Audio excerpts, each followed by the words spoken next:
Self-reports. Self-reports. This segment of the research refers to how the participant provides/dispenses information about themselves to the researcher directly.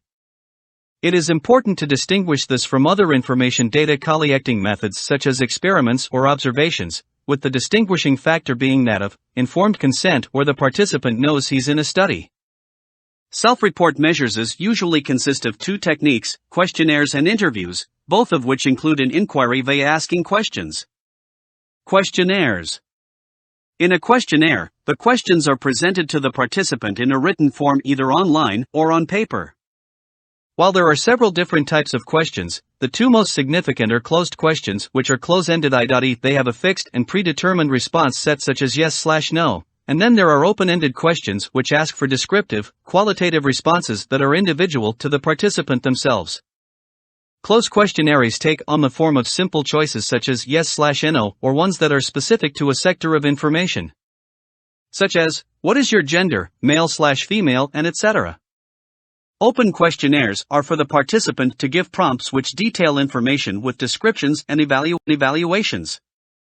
They naturally contain more in-depth quality to them, categorizing them as qualitative data, which aid in exploring and navigating different dimensions of the reasons behind a particular behavior, cognition, reasoning, or emotion. The keywords consist of why, or describe. Rating scales in questionnaires. One of the most widely used rating scale is the psychometric measurement tool known as Likert scale.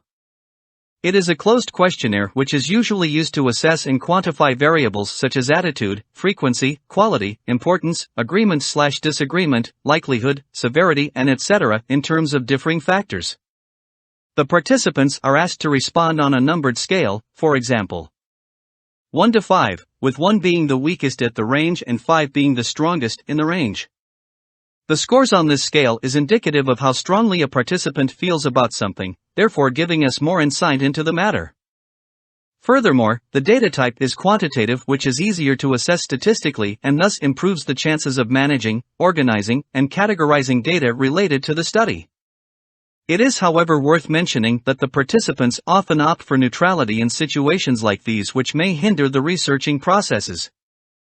Advantages. Quick and easy for experiments. Provides quantitative data, easier to analyze and organize data. It is easier to summarize and distribute data.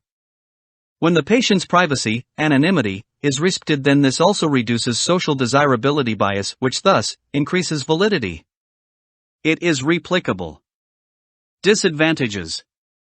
Participants may respond to demand characteristics. This threatens validity. The data it provides is quantitative and not in-depth, which may make them vague. It gives a limited perspective of research, seeing as the options are pre-written for the participants to choose from. Example. A study by Laney et al. Which tested false memories. This study used the Likert scale on the restaurant questionnaire, which prompted participants to rate it on a 1 to 8 scale for 24 items in terms of loving asparagus the first time you tried it, and then on the food history inventory, which prompted participants to similarly rate it on a 1 to 8 scale in terms of likeliness. A study conducted by Bandura et al. Which tested the social learning theory, the children's behavior was rated on a scale of 1 to 5 in terms of aggression to the various groups the children were divided into.